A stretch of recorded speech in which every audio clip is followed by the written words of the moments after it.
Migrant misery in Qatar. Hello, everybody, and welcome to the conversation. I'm David Schuster. Thanks for joining us. Well, it is a wrap now on the World Cup, the successful soccer tournament, at least as far as the Qataris saw it.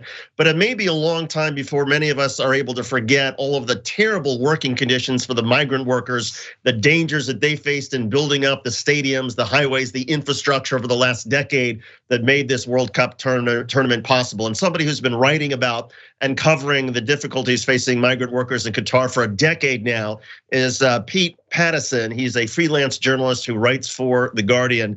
Pete, it is striking to, first of all, thanks for joining us. It is striking to hear the Qataris on the one hand say, oh, look, what a wonderful tournament it was. And then you look at the numbers of migrant workers who were killed along the way. Yeah, I mean, there's really been two sides to this World Cup. One side is the soccer, and that's undoubtedly been a great spectacle.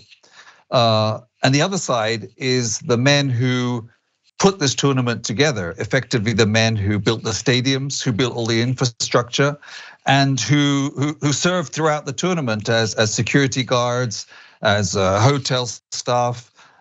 We have seen, the world has seen only the first side, the football, the soccer side. What I've been trying to highlight, as you said, for almost 10 years, is the experience of the men and women who made the World Cup and made it a success.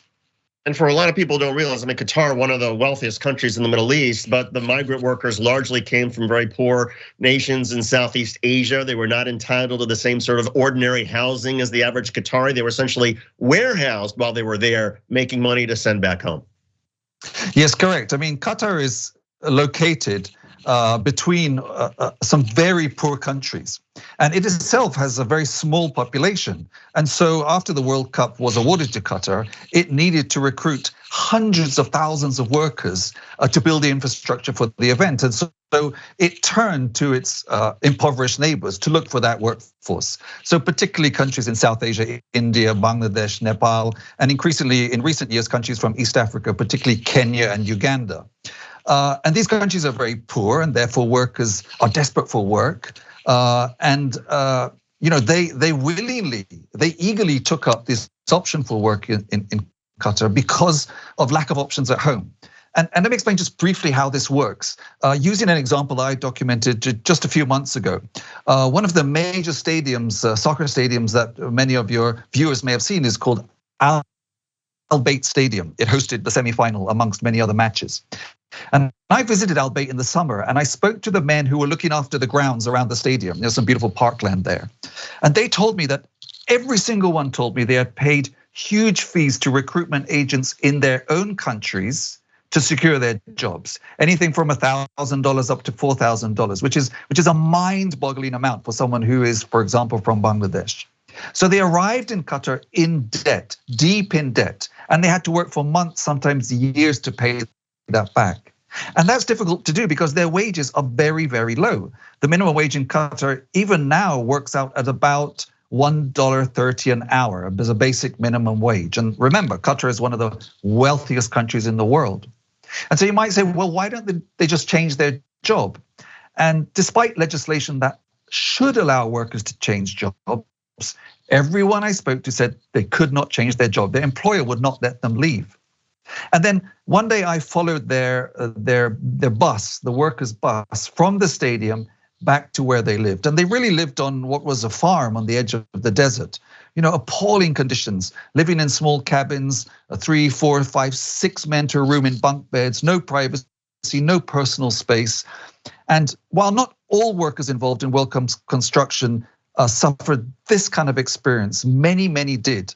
And that's the memory that I will have of this World Cup. I went to Qatar 9 years ago when I was, in full disclosure, I worked for Al Jazeera America, which was owned by the country of Qatar. And I worked for them for 3 years. And I remember going 9 years ago for interviews and meetings. And back then they had been awarded the cup. There was already this sort of discussion about what was going on with migrant workers. And the pushback that you would hear from the Qataris is, no, it's not about us not having any sort of regulatory or having basic construction standards or safety protocols. It is these middlemen who were trying to essentially take advantage of people who are from these very poor countries. But it seems like, no, it really is something that the responsibility belongs to both, because there really wasn't any sort of basic safety standards or liability issues in Qatar. Yeah, the responsibility runs along a continuum from lending countries, for example, government of Nepal or Bangladesh, that allow their workers to have to pay these fees and don't introduce strict legislation to block it. All the way through to construction companies in Qatar, many of whom have international connections, and of course to the Qatari government. But I would say ultimately responsibility lies with the hosting government, especially when it has the means, the wealth that the Qatari authorities have. Now, to give them some credit, due to huge international pressure, they did introduce some labor reforms.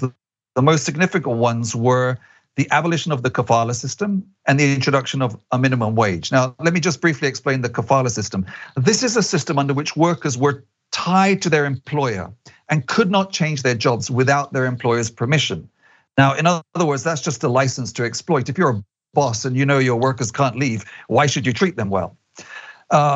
However, even though on paper the kafala system has been abolished through this new legislation, time and time again, where the people I speak to on the ground say they cannot change their job. They're effectively still trapped, often in very exploitative work. And as I said earlier, the minimum wage, the basic minimum wage equates to about $1.30 an hour. Now, this is one of the richest countries in the world per capita. And finally, these reforms were introduced 10 years after Qatar won the World Cup, after almost all the stadiums and infrastructure were complete. So whichever way you look at it, this World Cup was built on the exploitation of some of the poorest workers in the world. And the Qataris, Qatari society, it's not like they somehow try to integrate these migrant workers. They were kept essentially living very separately. There were certain, as I understand, certain parts of Qatar they were not allowed to live in. It seemed like the average sort of Qatari citizen would sort of thumb their nose at these migrant workers as if they were sort of subhuman. Yeah, it's a highly segregated society. The UN Special Rapporteur on Racism, who visited a number of years ago, described it as a de facto caste system, whereby people from South Asia and Africa did not enjoy the same basic human rights protections as others. As you said, that's absolutely right. There's a law that is a zoning law, whereby parts of the country, including almost all of Doha, are off limits to single migrant workers. They cannot live there. And so they are housed in these labor camps. Some of them are absolutely vast, in appalling, overcrowded conditions. And ultimately, after 10 years of documenting this work, of 10 years of talking to workers on the ground in Qatar, my takeaway, my conclusion is that the Qatari authorities, on the whole, just view these workers as disposable. And in fact, thousands of them died over the past decade in terrible accidents, and there's no really compensation for their families. Has the international soccer governing body, or have international authorities and agencies who are in the business of awarding events like this, have they learned anything? In other words, the next time a small country gets awarded a World Cup or a major concert series or something that requires a lot of infrastructure, are there now things in place to keep this thing from happening again? Well, you're right. FIFA awarded the World Cup to Qatar without any due diligence when it came to human rights or labor rights. I don't think the fact that Qatar is a small country should matter. And personally, I think it's great there's been a World Cup in the Middle East. So, but FIFA has repeatedly said that significant reforms have taken place and that the legacy of this World Cup will be better workers' rights. My reporting on the ground, raises serious questions about that. And the question you raise is really important. When the next World Cup is awarded, and there's some talk of Saudi Arabia being interested in being one of the co-hosts of it. What position will FIFA take on it? And my hope is that whether or not something happens, whether or not there's lasting change for workers' rights in Qatar, at least FIFA and other mega sporting events organizers will think twice about organizing or allowing a country that has a very poor human rights and labor rights record to host the World Cup. And any changes that you've seen in countries like Nepal and Bangladesh and Senegal and places that send a lot of these workers, any new initiatives by these countries to try to protect their workers so that they're not exploited again the next time around? No, generally no. I mean, I lived in Nepal for 6 years, so I know the country very well. I know the people there very well. And actually a lot of workers were sent back to their home countries just before the World Cup because the government instructed companies to close down their construction projects. And those workers, when they went back to Nepal, first of all, they wanted to go overseas again because they desperately needed the money. But they almost all said they were going to have to pay recruitment fees again to go overseas. Now, governments in those countries should be cracking down on this practice of workers having to pay for their own jobs. That's an absolute labor abuse, and the responsibility doesn't only lie in Qatar and indeed other Gulf countries, but also in labor sending countries. Pete, was it difficult to watch the soccer side of this, given all that you know and all that you've seen over the past 10 years? I mean, what was the World Cup over the last couple of weeks like for you?